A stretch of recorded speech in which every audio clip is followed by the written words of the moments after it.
¿Qué onda? ¿Cómo andan? Les traigo una gran historia muy triste. Sí, hicieron una película basada en ese caso. Esta es el caso de George Stinney. Introducción. El próximo 28 de agosto se cumplirá el 50 aniversario del discurso y Ave Adrián del reverendo Martin Luther King. Pese a ello, aquel sueño aún no se ha cumplido, aunque un negro ocupe la presidencia. 2 años después de que Obama ocupara la presidencia, es ejecutado Troy Davis, afroamericano acusado de asesinar a un policía. De los 9 testigos que declararon contra él, 7 se retractaron y afirmaron que habían sido presionados por la policía para inculparle. Pese a estas declaraciones y a la presión que ejercieron para evitar la ejecución por parte de organizaciones y personalidades como Amnistía Internacional, la Unión Europea, el Papa Benedicto XVI o el expresidente James Carter, todo fue en vano. Antes de morir, Troy Davis dijo: "Que Dios tenga piedad de vuestras almas. Yo no maté a vuestro hijo, no estaba armado, no hice eso. No tenía un arma esa noche, no he sido responsable de eso". El caso de George J. Stinney Jr. Recientemente he descubierto un caso de ejecución en Estados Unidos que me ha impactado. Se trata de la ejecución de George Junius Stinney Jr. Condenado a muerte con solo 14 años. Nos encontramos en 1944. Estados Unidos se encuentra en plena Segunda Guerra Mundial, mientras que en su territorio aplica la segregación racial. 2 niñas blancas desaparecen en Carolina del Sur. Betty June Pinnicker, de 11 años, y Mary Emma Thames, de 8.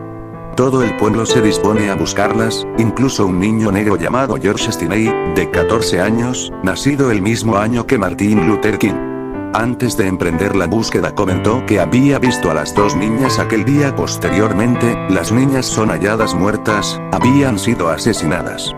Buscando a un chivo expiatorio, se llevan a comisaría a George Stinney simplemente por haber hecho aquel comentario. Supuestamente, confiesa haber sido el autor de aquellos asesinatos a la policía. Sin embargo, no se encuentra registrada ninguna declaración jurídica, tampoco existía evidencia física de que Stinney las hubiera matado. Su constitución física hacía imposible que pudiera coger la viga con la que habían sido golpeadas las niñas.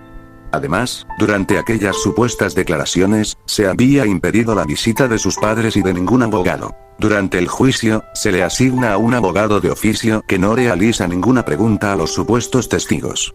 Por entonces, las leyes de Carolina del Sur no hacían diferencias entre menores y adultos, por lo que el jurado le condenó a muerte por silla eléctrica, sin tener en consideración su edad debido a su baja estatura. Tuvieron que apilar en el asiento algunos diccionarios para que su cabeza llegara a los electrodos. La familia de Stinney se vio obligada a dejar su hogar ante la amenaza de ser linchados.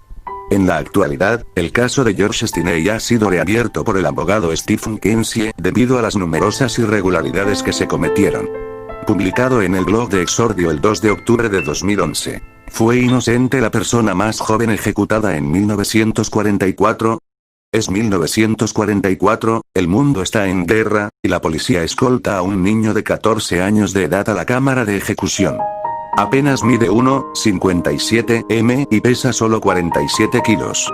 Es tan bajito que tienen que apilarse gruesos diccionarios en el asiento de la silla eléctrica, para que al sentarse su cabeza llegue a la altura de los electrodos. Sus tobillos son tan delgados que los grilletes le quedan flojos sobre los pies. Este joven estaba a punto de ser la persona más joven en ser ejecutada en la historia de los Estados Unidos. Antes de que hubiera un Troy Davis, hubo un George Junius Stinney, Jr. Y el estado de Carolina del Sur lo electrocutó. Stinney fue acusado de asesinar a 2 niñas jóvenes de raza blanca.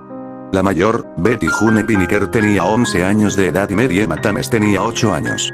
Las 2 niñas desaparecieron un día después de que fueran en bicicleta para recolectar flores en el lado equivocado de los rieles en el pequeño poblado de clase obrera de Alcolum, en Carolina del Sur, donde blancos y negros vivían separados por las vías del ferrocarril. Las niñas desaparecieron y fueron encontradas muertas en una zanja, asesinadas con un pico o mazo del ferrocarril. Otras fuentes señalan que fue una viga. Más tarde fue descubierto que la viga o el pico o mazo de ferrocarril, con la cual las 2 niñas fueron asesinadas, pesaba más de 20 libras, 19,07 kilogramos, y finalmente se decretó que Stinney fue incapaz de levantar la viga y mucho menos capaz de golpear con fuerza suficiente como para matar a las 2 niñas. George Junius Stinney incluso fue parte del equipo de búsqueda y simplemente le dijo a un espectador que ese mismo día él había visto a las niñas. Esa afirmación fue suficiente causa probable para que la policía de Carolina del Sur detuviera a Stinney por el doble asesinato, a pesar de que era inaudito que ese niño enclenque pudiera matar no a una, sino a dos chicas. A pesar de ello, la policía mantuvo a Stinney en la estación de policía durante horas de intenso interrogatorio, sin la presencia de ninguno de sus padres ni de ningún abogado. Los informes sostienen que la policía le ofreció helados a Stinney si les confesaba que cometió el doble asesinato. Stinney confesó. No hay registro escrito de su confesión en los archivos. No hay ninguna evidencia que vincule físicamente a Stinney con el asesinato. No hay ningún registro escrito de la autoinculpación de Stinney. La falta de cualquier evidencia física o de registros policiales o de la corte es la razón por la que el abogado Stephen Kensie de South Carolina, quien contó la historia de Stinney a Tegrio, dijo que quiere volver a abrir el caso de la ejecución de George Junius Stinney, Jr.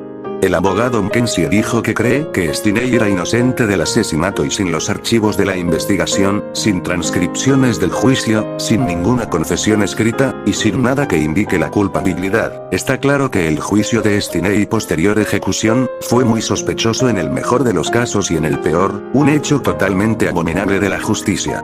Kensie espera que Ernest Chick Finney, el procurador del distrito del condado de Clarendon en Carolina del Sur, estará de acuerdo en presentar una moción para reabrir el caso a finales de este año. Kensie dice que cree que Stinney era un blanco fácil y fue utilizado como chivo expiatorio por la policía que quería encontrar una forma rápida de imputar a cualquier persona que pudiera estar relacionada con los asesinatos. Stinney era sospechoso, simplemente porque él mencionó que vio a las chicas al comenzar el día. Stinney era un blanco fácil, dice Kensie, pero el reto ahora es cómo se exonera a alguien sin que haya absolutamente ninguna evidencia de que los indique o lo exonere. Solo hubo una confesión forzada. La confesión no se hizo por escrito. Fue una confesión oral atestiguada por dos policías blancos y presentada a un jurado compuesto solo por hombres blancos. Eso ocurrió en Carolina del Sur en 1944, con un niño negro acusado, dos jóvenes víctimas blancas, y un jurado integrado por hombres blancos. Stinney nunca tuvo una oportunidad. La teoría de Kensie es que si el abogado logra abrir el caso nuevamente, la ausencia total de pruebas exonerará a Stinney por los asesinatos de una vez por todas. No debe ser solo un excelente registro de los casos de ejecución, destacó Kensie, y en este caso fue una anomalía en la que no hay ninguna prueba de culpabilidad de Stinney. Al niño negro le asignaron un abogado de oficio, con aspiraciones políticas, nombrado por el tribunal, un abogado que ni siquiera hizo una sola pregunta a algún testigo durante el juicio. Kensie también dice que no está contra de la pena de muerte en general, pero que los menores no deben ser condenados a morir. No creo que la pena de muerte sea algo malo per se. Hay casos en los que creo que se justifica. Hay algunas personas por ahí a las que no les importa en absoluto cometer crímenes, y no se las puede devolver a la sociedad.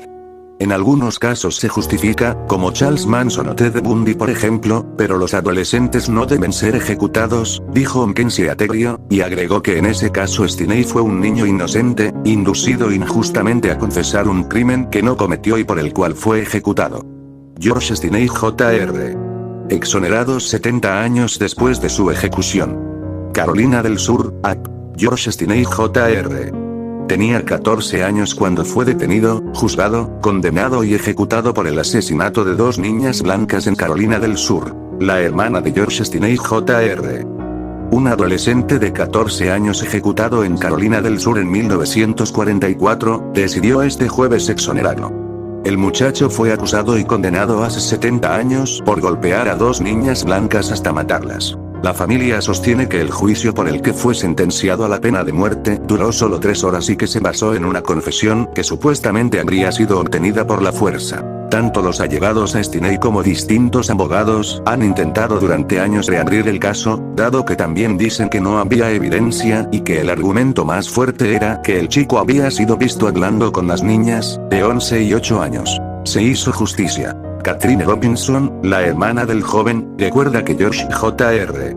era tan pequeño que debieron agregar una guía telefónica para que se sentara en la silla eléctrica. Es como si el cielo se hubiera aclarado, declaró Robinson, maestra retirada de 80 años. Cuando lo vimos en las noticias, estábamos sentados con amigos. Alcé mis manos y dije, gracias, Jesús. Alguien nos había escuchado. Es lo que esperamos por muchos años, afirmó. El juez que exoneró a Stinney dijo: no puedo pensar en una mayor injusticia que la violación de los derechos constitucionales en este caso. George Stinney Jr. Exonerado. Jueves 18 de diciembre del 2014. Con tan solo 14 años, en 1944 George Stinney Jr. se convirtió en el estadounidense más joven en ser ejecutado en su país. Murió en la silla eléctrica. Ahora la justicia ha determinado que era inocente. Fue una gran injusticia, aseguró la jueza Carmen Mullen al leer la decisión de exonerar a menor, y agregó que la velocidad con la que Stinney Jr. fue sentenciado a muerte es chocante y extremadamente injusta. En 1944, cuando tenía 14 años, el joven negro fue acusado del asesinato de dos niñas de 7 y 11 años en Carolina del Sur cuando éstas buscaban flores silvestres. Fue encarcelado. No se avisó del caso a sus padres ni tuvo un abogado defensor. El juicio en su contra duró menos de 3 horas, y en él no se presentaron testigos o evidencia que pudiera exonerarlo, según The Independent. Al jurado, integrado únicamente por personas de raza blanca, le tomó solo 10 minutos emitir su veredicto. George Stinney Jr. debía morir electrocutado hasta que tu cuerpo esté muerto de acuerdo con la ley. Y que Dios se apiade de tu alma, de acuerdo con los documentos del tribunal. Su abogado no apeló el fallo, lo que hubiera bastado para suspender la ejecución. Al examinar las actas del proceso, la magistrada Mullen no halló ninguna referencia a la presentación del arma del crimen. En lo que se refiere a la confesión de Stinney, la jueza estima que el policía la obtuvo de una manera indebida, no conforme a los códigos y procedimientos penales. La hermana de Stinney afirma que ella estaba junto a su hermano el día del asesinato y que por lo tanto no podría haberlas asesinado. El caso de George Stinney Jr. siempre fue presentado como un ejemplo de racismo judicial durante el tiempo de la segregación, donde jueces, fiscales y el jurado eran personas blancas. De acuerdo con la CNN, menos de 3 meses después de las muertes de las niñas, Stinney fue llevado a una silla eléctrica en la cárcel de Columbia, construida para acusados mucho más grandes. Las correas de la silla no quedaron ajustadas sobre su cuerpo y se tuvo que colocar libros en el asiento para que pudiera sentarse adecuadamente. Cuando encendieron el interruptor, el cuerpo de Stinney convulsionó, por lo que la máscara que le quedaba demasiado grande se soltó y así, su rostro quedó expuesto a más o menos 40 testigos, entre ellos el padre de las niñas asesinadas, reseña CNN. Desde siempre su familia aclamó la inocencia del menor. Aseguran que la policía lo presionó para que confesara el crimen. También argumentaban que en el momento del asesinato Stinney estaba con su hermana Amy Ruffner. La hermana de Stinney le dijo a WLTX, afiliada de CNN, que ella y Stinney vieron a las niñas el día en que murieron. Stinney y Ruffner estaban cuidando a la vaca de su familia cerca de las vías del ferrocarril próximas a su casa. Ellas dijeron, ¿pueden decirnos dónde podemos encontrar algunas flores de la pasión?, recordó Ruffner. Respondimos no, y siguieron en sus asuntos. Las niñas fueron encontradas al día siguiente en una cuneta inundada con heridas en sus cabezas. Para determinar la exoneración del adolescente, la jueza Mullen realizó 2 días de audiencia para escuchar a expertos y los representantes de los familiares del menor. En sus conclusiones señaló que es muy probable que la confesión de Stinney Jr. fuera forzada por las autoridades de la época. Además, determinó dejar sin efecto la condena porque el joven no recibió un juicio justo en 1944. La familia de George Stinney Jr. dijo que ahora podrán limpiar su nombre. Relacionados: 1. Hawking, una luz que se extinguió. 2. El sistema penal como instrumento.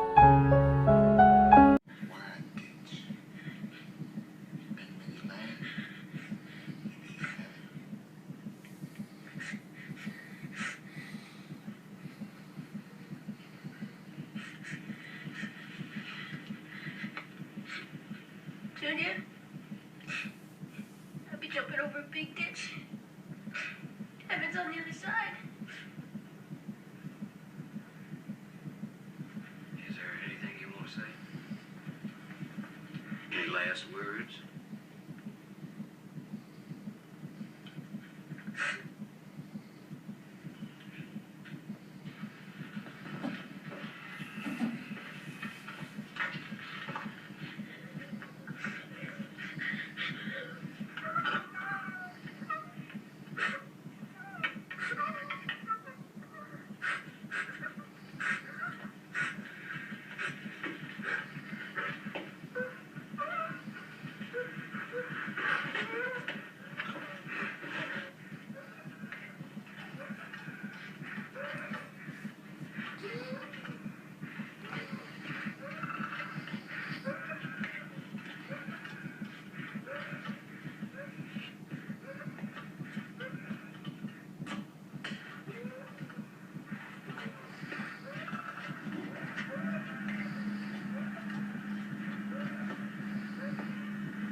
can't we go?